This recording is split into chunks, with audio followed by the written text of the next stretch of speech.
Is it going? Hello, it's Countess Saxa, and I am going to do a little demonstration on how to do sprung.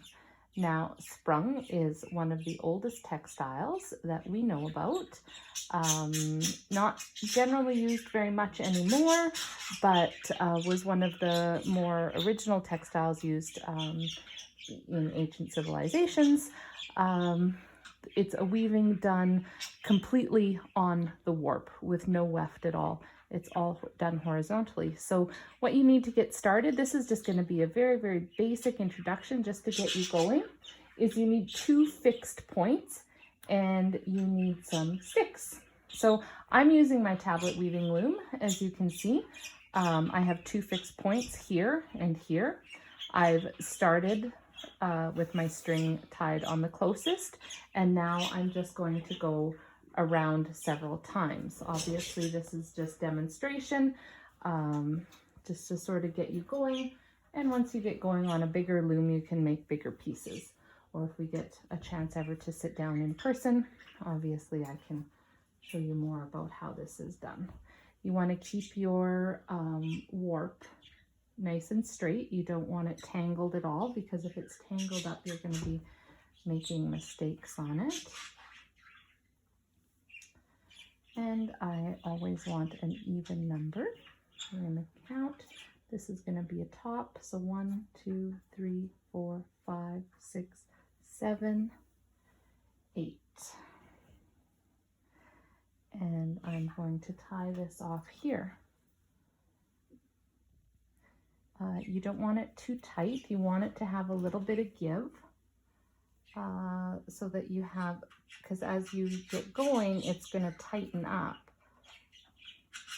So now that you have this, you then want to make sure that you have your threads so that when you take it off, it doesn't come completely undone. So I'm doing the bottom one along here. And you have to tuck it inside your 2 on the ends where you have the knots, and you can just leave that hang because it's not going to go anywhere. And then I'm going to do the one on the top, and obviously the one on the top doesn't have any knots to worry about, so I'm just going to put it through, and that way when I slide it off it's all ready to go, and I have everything nice and even.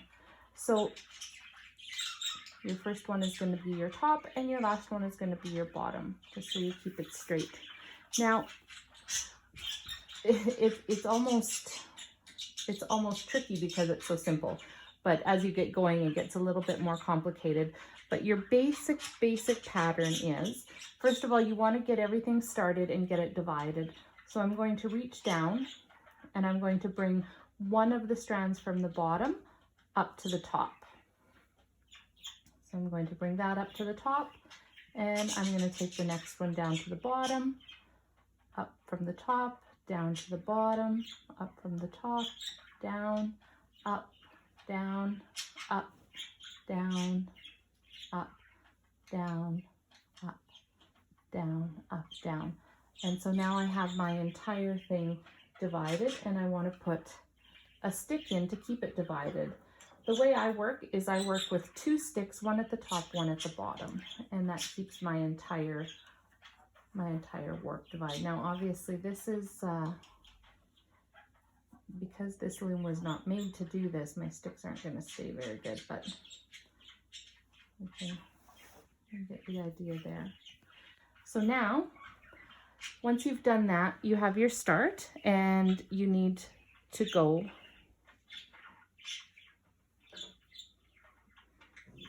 So now you divide it up again. So when you did that singularly, 1 up, 1 down, 1 up, 1 down, if I were to go 1 up, 1 down, 1 up, 1 down, 1 up, 1 down again, all I would do is twist these individual threads. I would take these 2, twist them again, twist them again, twist them again. So now I need to offset them, sort of like a brick wall. You need to offset your next layer. So now I'm going to bring up 2 from the bottom and 1 down, and 1, and 1, and 1, and 1, and 1. And as I go through, and one thing you get used to with sprung is that your strings flop around a bit. Now I'm at the very end, and because I brought up 2 from the bottom, I'm going to be pushing 2 from the top down to the bottom. Okay, and I'm going to put 2 more sticks in.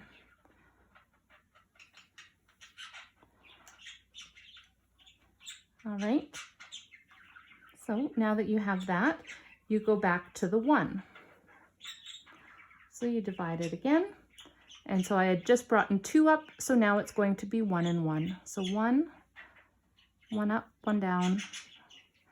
And this is sprung. This is really how you do it. It's not terribly tricky.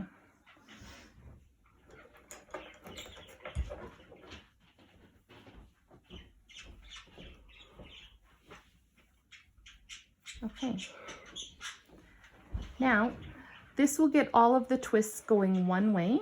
So if you want to switch directions, where I have been bringing 1 up, 1 down, now you're going to bring 1 down or 2 down and 1 up. And that's, you're going to switch directions going that way. So I'll show you how to do it. So now we've just brought up 1. You can see it here, the 1. So now we're going to do 2. But instead of bringing 2 up like we have been doing, we're going to take 2 down. And we're switching the direction of the weave by doing this.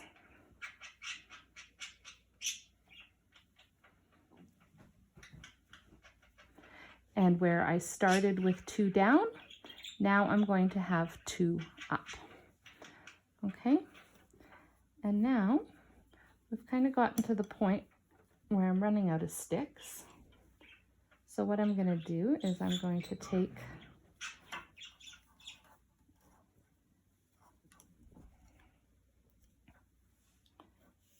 from here. Okay. So we had just done 2, so now we're going to do 1. And we go 1 down, 1 up, 1 down, 1 up, 1 down, 1 up. Like that. And we've effectively switched the direction of our weave. And you'll see that when we take all of our sticks out.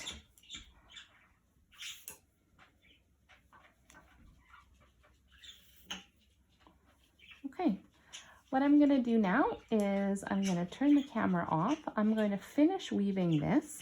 And when we get back, I will show you the finished product, and we will have meat in here in the middle because we've pushed. The nice thing about this is for every 1 stitch that you do in the middle, you actually do a row to the top and the row to the bottom. So it's very time effective. But, sorry? Yes. Meeten. Yes, sorry. But I'm going to finish this off, and when we come back, we're going to learn how to take it off the loom and finish up the middle. And then I will show you some bigger pieces that I've done that are completed, and we'll go from there. So we'll see you in a few minutes.